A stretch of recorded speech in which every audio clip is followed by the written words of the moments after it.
Alright, today I'm going to be doing an unboxing and review of the Duromax XP2000EH.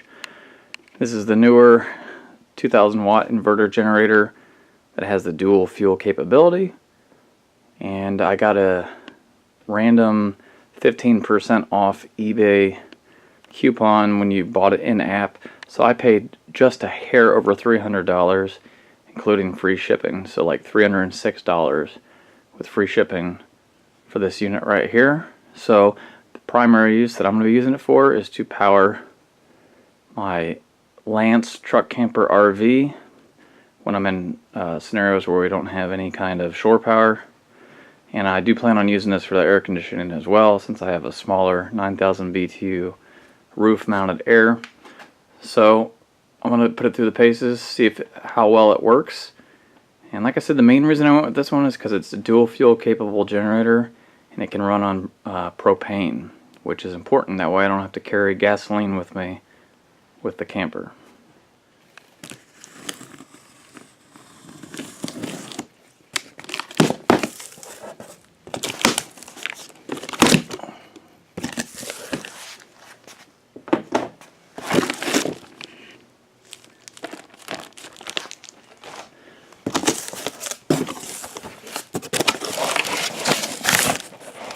So on the top we've got our whole setup for the propane, your regulator and your hoses. Oil fill funnel, which is nice. Tools.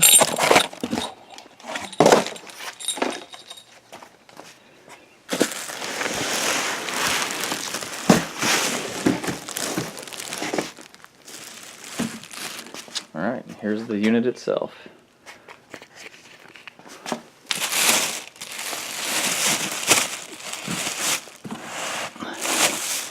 If it looks kind of familiar to you, it's because it's based off of a Pulsar generator. It's actually made by Pulsar as well.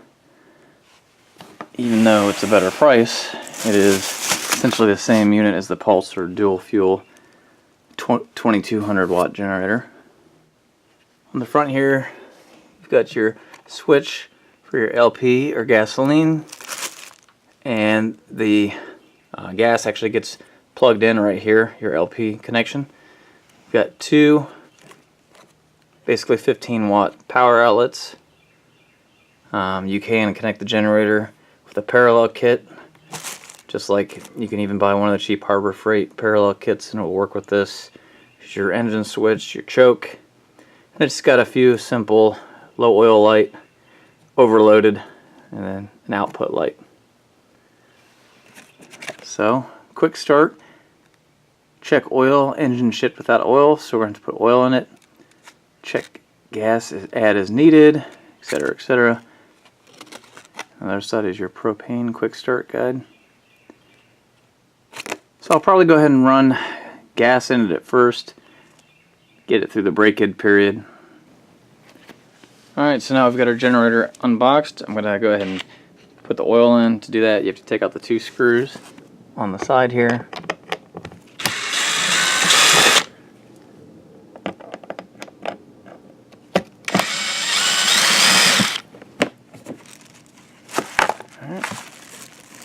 Side just comes off. As you can see, here's our oil fill, and it will take 0.35 liters or 11.8 ounces of 10W30 oil. Like I said, we're going to fill it with regular non-synthetic oil, and you fill it basically until it's about to spill out of the hole. It's the easiest way to figure it out. And then we're going to run it for 5 hours, and then after you run it for 5 hours on a break-in, we will go ahead, and I'll put a little load on it after it started. We'll go ahead and change the oil, and it'll be ready to go. Alright, so I filled this old water bottle with approximately 11.8 ounces. You can pour it in here.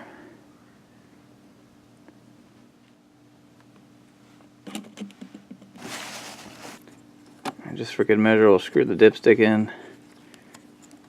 You can pull it out and check the oil level on the dipstick. And it's full, so we're ready to go. Put a little bit of gas in. Alright, so we're going to fill up a little bit of gas using my favorite contraption. I don't need to fill it up all the way. We're only going to run it for 5 hours.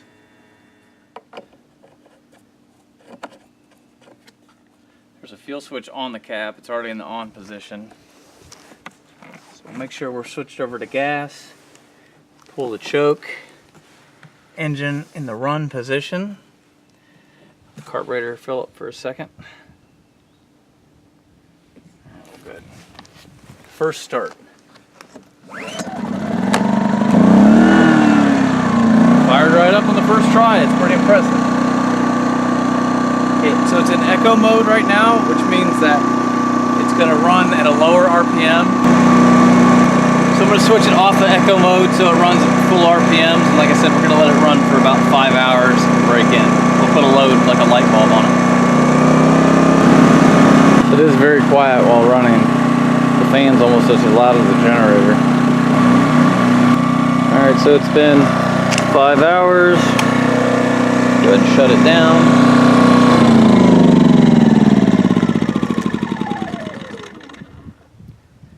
Now we'll change the oil, and we're going to go ahead and hook it up to the RV and see if we can get it to work. Alright, so I've got it connected to the shore power line on the RV here. Alright, now when you're using a smaller generator like this in your RV, it's a good idea to shut down your power converter if you can when you're trying to turn on the AC, because that can put it over the edge. So in my case, I have a solar system on the roof which I can use to keep the batteries charged. I don't need the converter necessarily going all the time, but I'm going to try it with both on just to see if it can handle it, and we'll go from there. Alright, so I'll start by just turning on low fan. No problem, generator didn't even make a noise.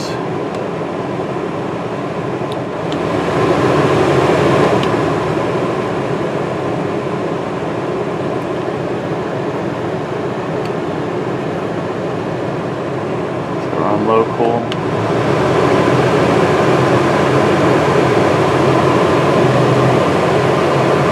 High cool. So far so good. So no problems with the AC. Let's try the microwave.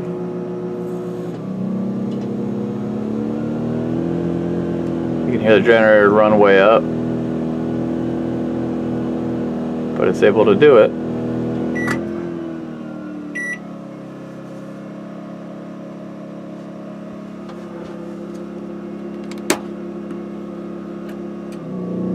Electric water heater, no problem. So remember, all of these different things, you'll have to have them only going one at a time. You can't run your microwave, and especially your electric hot water heater. Any two of these things together would stop your generator. But so far I'm impressed. It runs the air conditioner fine.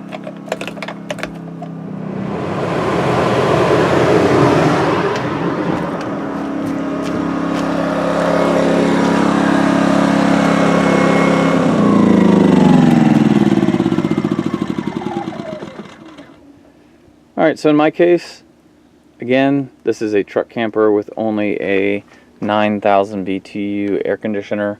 If you have a 13,000 or 11,000 BTU air conditioner, you may need a soft start kit installed on the AC for this generator to be able to run it.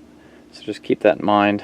Most RVs would require a 3,000 watt generator or above to power the AC without some kind of soft start kit. But I can confirm that the Duromax XP2000EH does work well.